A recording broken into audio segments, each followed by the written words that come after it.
এই দোকানের দিকেই যাচ্ছিলাম মন্ত্রী মশাই। কেন বলুন তো? শুনলাম তুমি নাকি একটা পুকুর কিনেছো, তা পুকুরে মাছ কেমন হলো? আর কি বলবো মন্ত্রী মশাই, পুকুরের দেখভাল করতে করতেই হাল খারাপ হয়ে গেল। এ তো খুব চিন্তার বিষয়। পুকুর কেনা সহজ, কিন্তু যত্নে রাখা খুব কঠিন। তা তুমি যদি চাও আমি না হয় পুকুরটা কিনে নেব।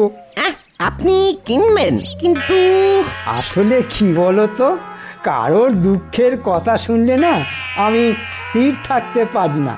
ছোট থেকেই মায়া মমতা আমার বড্ড বেশি, বুঝলে কি না?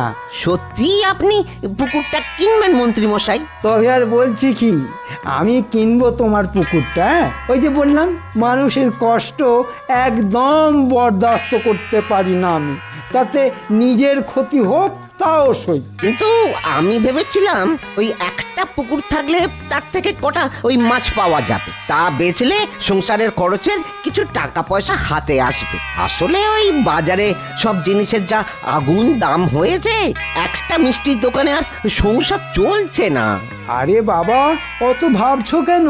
তোমার পুকুরটা আমি কিনবো শুধু তাই নয়, পুকুর থেকে তোলা মাছের অর্ধেক ভাগও তুমি পাবে।